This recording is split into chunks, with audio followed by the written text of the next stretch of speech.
Here in Russia, Dandy wasn't the only Famiclone we had in the 90s. A lot of the Chinese manufacturers started to export their version of the most popular 8-bit console to Russian resellers as soon as Dandy became the most desired thing to have for every other Russian kid. There were a lot of variations of the console, but the most fascinating one was a Dandy keyboard made by the Serber company. To be honest, no one took this thing seriously, and people mostly just laughed at it, as if it were an attempt to sell some complete nonsense to those who couldn't afford a real computer. And the kids who ended up with such a device instead of a real computer mostly used it only to play Dandy cartridges on it.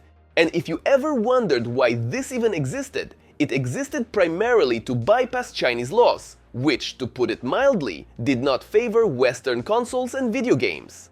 This Dandy computer started being produced around 1994, mainly for mainland China, where at that time there were global problems with video games as a concept. Problems because it wasn't proper for the respectable Chinese people to play such an electronic nonsense. The party didn't approve. In China, the tax on Western video games was 130%, which is similar to the situation in Brazil, where even today buying something modern is very expensive. In China, by the way, censorship of modern games is still very strict today. Consoles, of course, were and still are sold, but they cost significantly more than in the rest of the world. And in the 90s, the situation with 8-bit consoles was similar. Yes, a huge number of Famicom clones were and still are produced not only in Taiwan, but also in mainland China. But the taxes on even permitted video games there are much higher than on computers. The desire to play video games among Chinese children, however, was and remains just as strong as among children in any other country. And in the 90s, several companies, including Subor, decided to get clever and produce not gaming consoles, but educational computers. An educational computer is not some kind of Western nonsense that corrupts children's minds. It's a completely different matter. After all, you can write code on a computer, and learning programming is a respectable activity. It cannot be banned. On the contrary, it should be encouraged. And such things could already be distributed on the home market without problems and for a reasonable price. The venture was so successful that Subor even involved their most popular compatriot Jackie Chan in their advertising campaign. The participation of such a star at the peak of his popularity in the 90s was clearly not cheap. And by the way, notice that in none of the ads is there any mention of the video games nonsense. They promoted this thing specifically as a home computer, and the fact that there are also some games on this computer, well, that's understandable. Any computer has games. There's no escaping that. Interestingly, although such a simple scheme was used to sell, in fact primarily a Famiclone for playing games, and all this programming came as a bonus, Subor actually developed two variations of BASIC, one based on a cut-down Famicom Family BASIC and the second on a cut-down AppleSoft BASIC, the same as on the legendary Apple II. And think about that for a moment. They even sued other companies at some point for copying their developments for their own Famiclones. And by the late 90s, a lot of manufacturers cloned this Famiclone. Feihao, Lico, Miro, and even the Russian company New Game under the Magister brand. Here in Russia, we also saw such things in quite a large quantities. But on the domestic market of China, there were much more interesting devices. One of these was also produced by the company Batong, starting around 1995. It was called the BT686. Well, you get it, right? In 1993, Intel released the Pentium, the 586 processor, and the Chinese in 1995 released a computer with the 686. In reality, inside was the same MOS 6502, variations of which were used in the Famicom, Atari consoles, and that very Apple II computer. But, unlike the keyboards from Subor and the like, notice that the BT686 had a built-in monochrome monitor, a 3.5-inch floppy drive, and even a cassette tape player. The slot for Famicom cartridges, of course, was also there. When I first saw a photo of this electronic wonder, I realized that I have to try it out personally. So today, I once again thrilled to say to you, hello YouTube, my name is Victor, and you're watching the Russian Video Game Comrade Show. And guess what? I have another bizarre device for you today. Batong, or Batong Electronic Factory, was a manufacturer owned by the Shenzhen Longgang Jiangnan Industrial Co. They produced, among other things, a bunch of ordinary Famiclones, but those aren't particularly interesting to us. However, this BT686 is a completely different story. By the way, an identical model was also produced by another company, Sunsonic. Inside, it was exactly the same as the Batong version. The only difference was the label. If we examine our BT686 from the outside, in addition to the already mentioned floppy drive, keyboard connector, and basic features like a volume control, we'll find a parallel printer port, an RF connector for connecting to an external TV, and even a COM port. The manufacturer of this thing clearly had bigger plans than just making another Famiclone. There's also a gamepad connector. It's important to note that although the connector looks the same as the standard Famicom gamepad port, regular gamepads won't work here. All such Chinese devices with a single connector have their own unique pinout. On the top, there are two large compartments on the sides. The right one has 3 slots, 2 narrower ones and 1 wider one. The narrow ones are expansion slots. In one of them, we already have a memory expansion cartridge installed, by the way, with a whopping 128 kilobytes. In the second slot, there's a cartridge with the computer's operating system, the System Program Card, version 2.0. There were other cartridges with additional functionality for these slots. The manufacturer even planned to make a fax modem, though I don't know if they actually did. The widest slot is for game cartridges. This is where you're supposed to insert your Famicom games. And honestly, this cartridge slot is pretty crappy. Here I have a set of both original and bootleg cartridges, some from the 90s and some newer ones. And it doesn't matter when or where they were produced, as some of them will work and some won't, simply due to the physical design of each cartridge. This of course isn't a problem with the cartridges, but with the computer's slot. First, it's very short and doesn't have any additional locking mechanism. When you insert a cartridge, it's completely unclear whether it's properly connected or not. Second, it's recessed quite deeply into the compartment, and not all cartridge boards can fit properly. This can be solved by removing the board from the cartridge casing, but as you understand, that's an extra hassle. And to top it off, the width of the compartment where the game cartridge is inserted is a bit narrower than ideal, and some cartridge casings simply get stuck in it. Again, not critical. You can take the board out and insert it bare and it will work.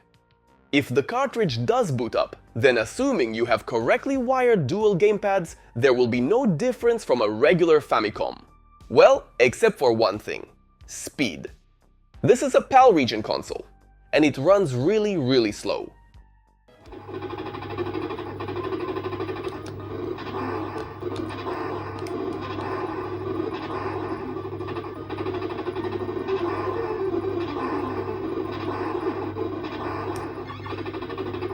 Now that we've covered the boring part, we can move on to really interesting stuff.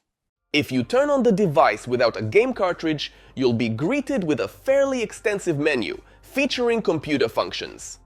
It's important to note that finding any coherent information about this piece of hardware is even harder than finding information on PS2 Linux. So, almost everything had to be figured out through trial and error. With PS2 Linux, there was at least a small Western community that developed something for it, and there were minimal guides available. But for this Batong, all that exists in English is a couple of Reddit threads along the lines of "Look at this thing, wow!" Logically, one could try searching the Chinese internet, as this computer was quite popular there in the late 90s. This is easy to see from the fact that even today, you can buy one relatively cheaply on Chinese platforms, and there are tons of listings. But the Chinese internet is a whole different beast, where even if you can find something, it's buried under tons of pop-ups, ads, and paywalls via WeChat. Even just copying a piece of text to translate it properly is a real challenge. But the most frustrating thing is that even after overcoming all these obstacles, you don't always find something truly useful. For example, I couldn't even find a single user manual, not even in Chinese. They simply don't exist. And the only thing that helped me gather a bit of information was a few videos on the Chinese YouTube equivalent, Bilibili. And there is also one on regular YouTube. It's relatively recent, from 2021. In it, a person from China has a whole bunch of floppy disk images for this machine, both with games and software. Where he got them from is unclear. Not only does he not mention it in the video, but he also ignores requests in the comments to share them. By the way, it wasn't just me asking. Another English-speaking user had already asked him 2 years ago, and there was no response. Anyway, from this video, it becomes clear that games were distributed on floppies for this computer, including collections of Famicom games on floppies. I'd be very interested to dig into one of those. There's probably some interpreter bundled with the ROMs, but for that, it seems I'll have to go to Shenzhen and scour the local markets. The same goes for software. Here he has some kind of Microsoft Excel analog that can save spreadsheets to floppies. So this was a real computer for which actual software was made. And now I'm doubly confused as to why it's completely impossible to find anything about it online. Included with my computer was one floppy disk labeled demo program disk, but unfortunately there's no demo on it anymore.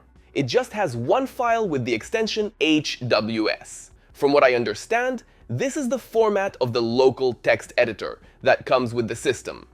So unfortunately, we'll have to make do today with the software included in the basic package and rely on our own efforts.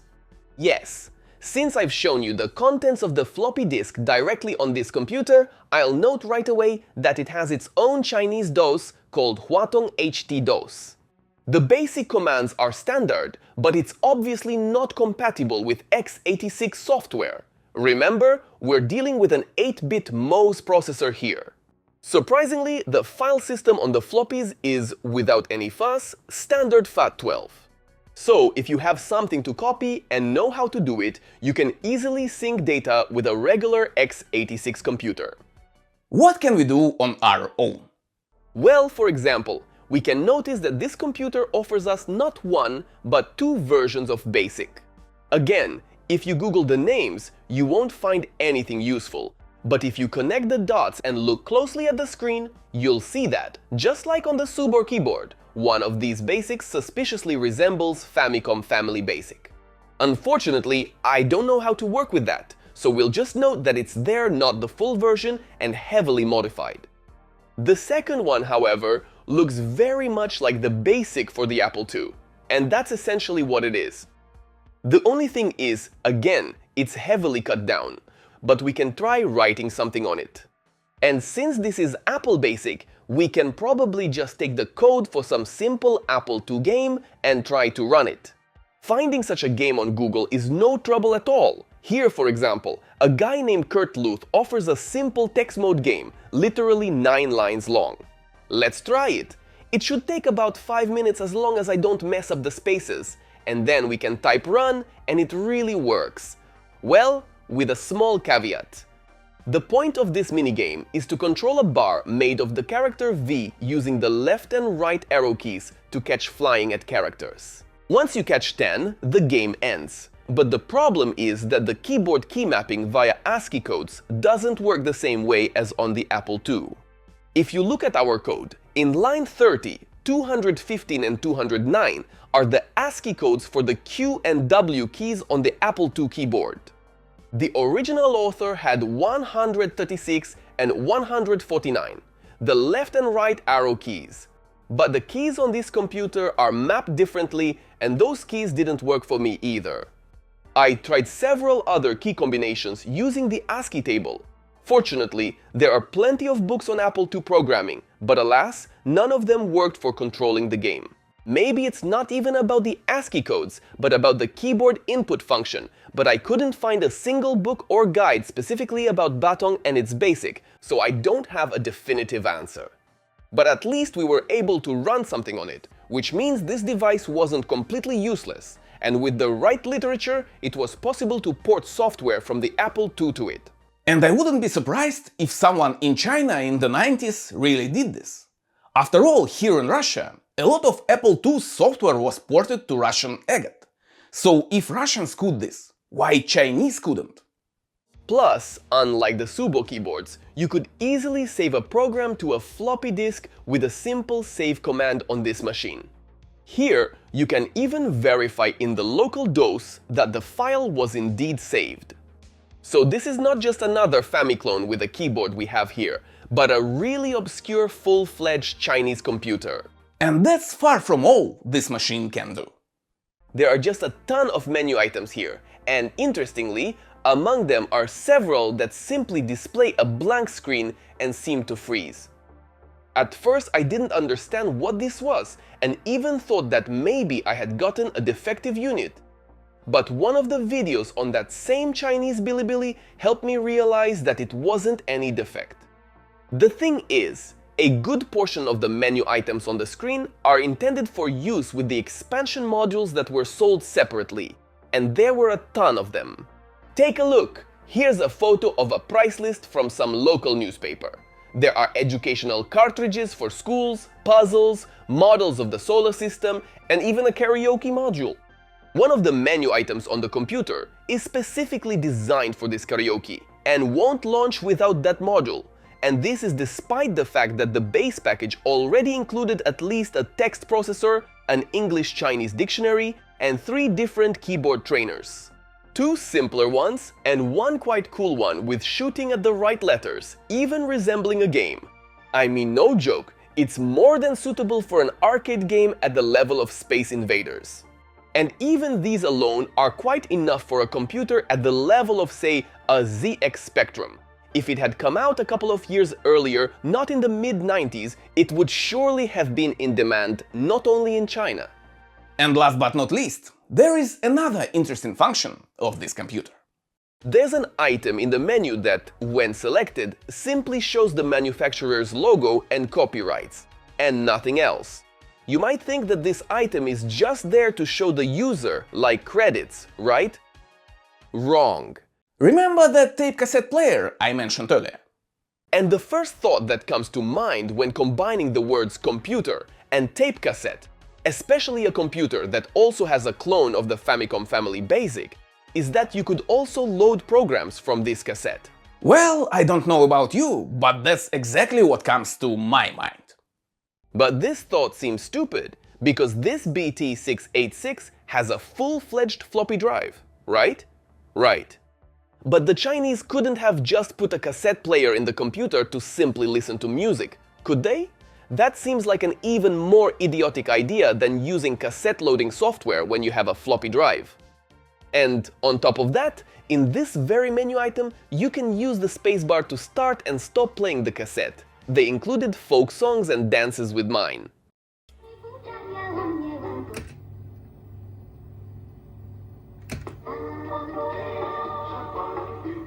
And the answer lies somewhere in between. And unfortunately, to find out this answer, you need a special cassette, not just any cassette. The thing is, in the 90s, the Shanghai Audio and Video Company produced special tapes with a very interesting stereo recording. Here, let's turn to Bilibili again. These tapes were recorded in such a way that the left channel had music or speech and the right channel 和电流周围存在磁场。3. 什么是磁力线？磁力线左声道的声音是正常的。我们再来看一下右边声道。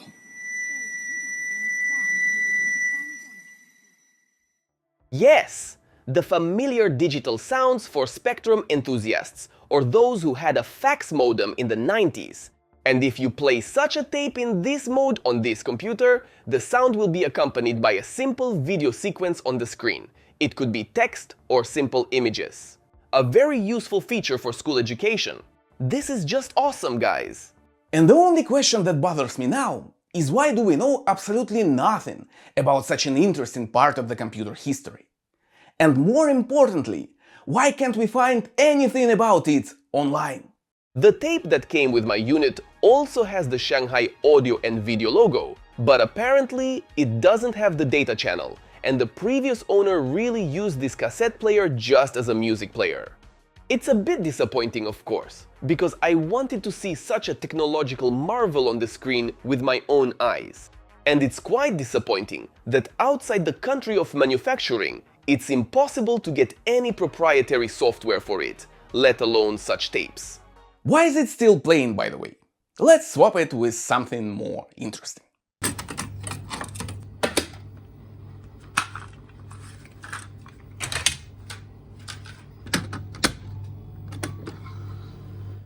I never cease to be amazed at how many computer-related devices exist in the world that we know nothing about. And every time I manage to get my hands on one, I get such a kick out of messing around with it. The only thing, of course, is that I wish there was a way to dig up at least a little more information about such strange devices, and most importantly, to get software and games for them. But probably, if it were that easy, I wouldn't be the first to spread the word about them on YouTube.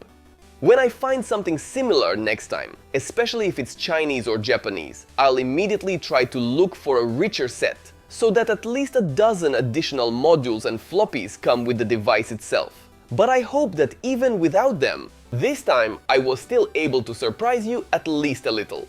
Thank you for watching today's episode. I really hope you liked it. Please press thumbs up, subscribe to the channel, and I'll see you next time. Have a nice day, good luck!